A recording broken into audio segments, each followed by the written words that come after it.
Salut l'équipe, un dernier ATH pour Bitcoin avant la fin les gars et c'est dans quelques jours. On va parler de ça ce matin. Désolé, très peu de vidéos ce week-end, hein. C'était la fête même si franchement j'étais au cœur du truc là. Putain c'était vraiment le bordel, hein.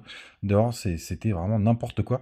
Mais bon, on va garder le meilleur de tout ça, c'est-à-dire une belle victoire et ça y est, j'arrête de vous enquiquiner avec mon PSG mais vous le savez, c'est historique. Bon, on parle du BTC, c'est beaucoup plus intéressant et beaucoup plus important ce matin. On est juste en dessous des 105 000 $, on prend 0,4%.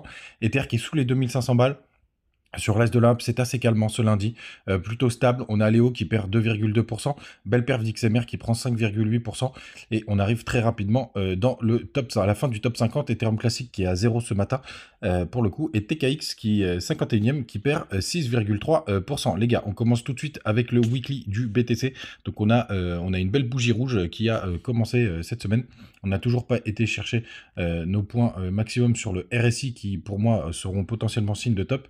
Ce qui m'embête un petit peu, c'est que là, on a créé une nouvelle trendline. Regardez, on va la tracer ensemble, qui est une belle succession de divergences weekly. Je vais vous montrer, tac.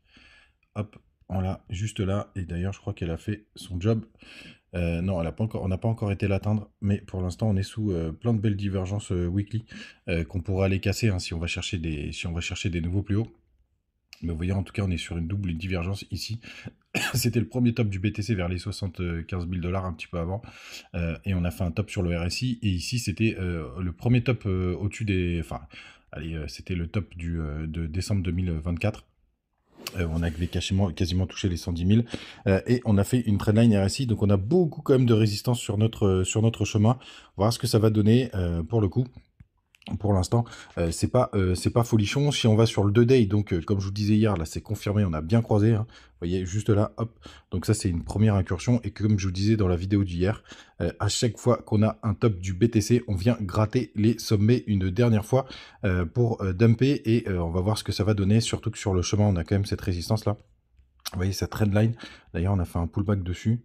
Ouais, il n'est pas parfait le pullback, mais on a été le chercher. Et donc, si vous voulez, si on va chercher un nouveau sommet et qu'on vient gratter et qu'on est fortement rejeté et qu'on a le croisement du 3 jours, là, les gars, je vais m'inquiéter. Vous voyez, ça commence à se rapprocher tranquillement. C'est la bougie du 2 juin, donc ça démarre à peine, hein, pour le coup, là, ça démarre vraiment à peine.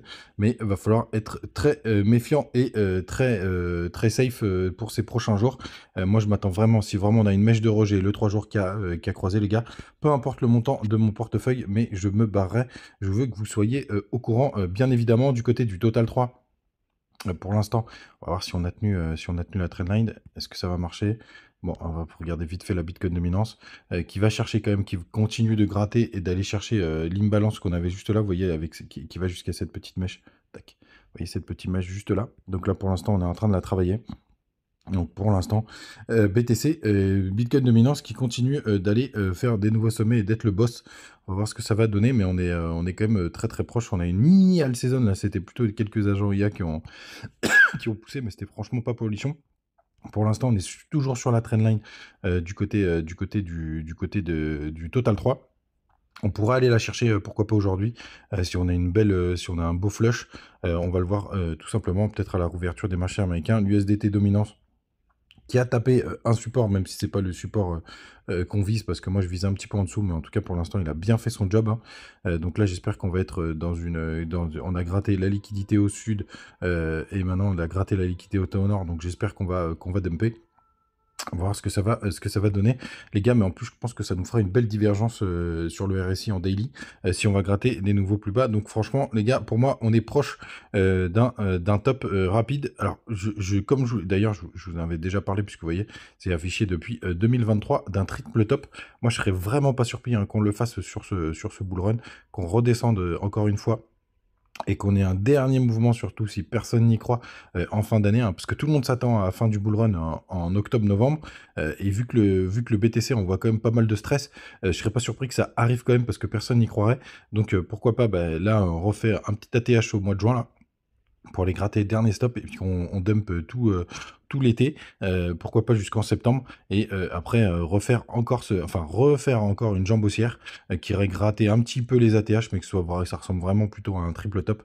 C'est le scénario en tout cas que j'envisage, et puis si jamais on va plus haut, tant mieux. Mais les gars, il va falloir être très méfiant. Et si bien entendu, on va faire des nouveaux sommets avec BTC et qu'on ne croise pas, etc. et qu'on va vraiment bien briquer la TH, donc au 112 000, qu'on monte direct au 118 par exemple, 116 d'ailleurs, c'est une de mes targets. Pour le coup, bah, les gars, ça peut changer complètement de scénario. Et ça, ce serait plutôt pas mal. Vous voyez, ma première target, pour le coup, c'est 129 000, même très exactement. Mais sur la route, il y a quand même cette grosse trendline. Cette grosse redline qui date des doubles tops du BTC de 2021, qui fait très très bien son job de résistance, de grande méfiance. On a eu la clôture monthly, on va regarder plutôt sur ce graphique. Clôture monthly, c'était hier ou avant-hier, on est le 2, donc c'était avant-hier, si ça veut bien marcher. Ça déconne pas mal ce matin.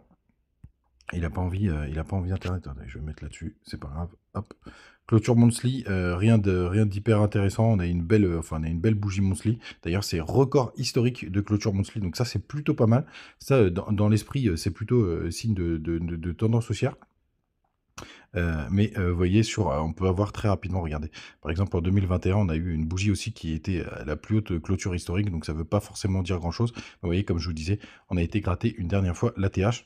Donc grande méfiance les gars, c'est pas la fête du slip, alors fin des haricots peut-être pas, et les croisements MACD monthly, je vous invite à pas regarder parce que c'est souvent la fin, enfin c'est déjà la fin quand ça croise. Par contre, c'est assez intéressant d'un point de vue bottom pour prouver des bons points, mais je peux vous dire que quand on a croisé en monthly, c'est déjà la fin. Il vaut mieux être déjà sorti du marché, tout simplement du côté des contrats CME. Il me semble qu'on n'a pas laissé de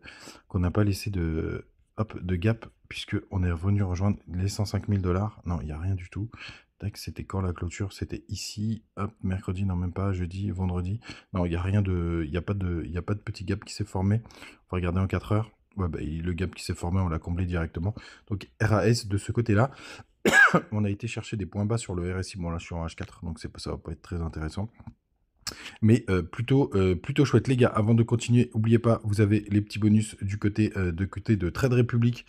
Pour le coup, je vais avoir mon premier cashback ce mois-ci. Ça marche très très bien. Bitunix pour le trading, BitGet pour avoir vos cryptos, etc. C'est le meilleur échangeur pour moi. Et crypto.com, je continue à avoir mon cashback et avoir tous mes crocs là-bas, tout simplement. C'est plutôt pas mal. Du côté des autres indicateurs, donc Bitcoin mensuel, le mois de juin, ça nous apprend pas grand-chose. Hein. Donc on a clôturé mai dans le vert. Le mois de juin, bon, bah, il y a plus de chances. Ouais, je sais même pas, c'est du 50-50. Franchement, il va pas nous apprendre grand-chose. On va avoir quand même la clôture trimestrielle au mois de juin. Donc on va voir ce que ça va donner. Pour l'instant, on est à plus 26%. Normalement, c'est un des meilleurs trimestres. Hein. Vous le voyez, c'est souvent dans le vert. Ça a été un des pires aussi en 2022 et en 2021, puisque c'était juste après le premier top du BTC. Mais on n'apprendra pas grand-chose avec cet indicateur. Du côté des autres, on a 155 millions de liquidations, c'est pas énorme. On est dans le grid, les fundings sont quand même encore très très bas. La moyenne des fundings, on a l'US dollar qui est sous les 99, on est content. 2,16 millions de bitcoin sur les échangeurs, donc ça c'est très très bien. Ça recommence à baisser, même si c'est pas folichon. Mais pour l'instant, il n'y a pas de drame, en tout cas des indicateurs ou de surchauffe. Sur le Telegram, on se raconte encore nos vies. Et allez, on finit vite fait avec Ether. Ether, j'espère qu'il nous fait pas un Bart Simpson qui a été quand même pas mal gratter la liquidité. Moi, j'ai remis un peu de position là hier, vous voyez le petit B. Même si je suis en perte, mais c'est pas dramatique hein, pour le moment. Je dois être à moins 3-4%. Mais j'espère qu'on ne fait pas un Bart Simpson et qu'on va juste gratter les dernières liquidités à prendre. Pour moi, elle est sous cette mèche. Hop, tac. Et qui est sous les 2460. Je ne serais pas surpris qu'on y aille. Ici, pour moi, on n'a pas besoin d'aller retravailler. Hein. Pour le coup, ça a été vite racheté. Et d'ailleurs, vous voyez, Ether, à chaque fois qu'il est sur ces zones, on va voir si c'est encore le cas, c'est assez vite racheté. Donc si on vient gratter sous la mèche d'hier, là, les 2470, à mon avis, ce sera plutôt pas mal. Est-ce qu'on a déjà gratté d'ailleurs ouais, non, vous avez la petite mèche rouge ici, là, ce serait l'idéal. Donc allez, 2400, retour dans les 2400 qui se rapprochent des 2400, ce serait plutôt propre. Et plutôt pas mal pour l'ETH. Donc les gars, vous le savez, pour résumer, moi je m'attends à un dernier ETH là sur ce mois-ci, voire début juillet, sauf si on break franchement, mais là on aura tout le temps de se parler de tout ça. Les gars, passez une très très bonne journée et on se retrouve demain comme d'hab, on reprend les vidéos proprement, calmement. Salut les gars et n'oubliez pas les petits liens bonus, ciao.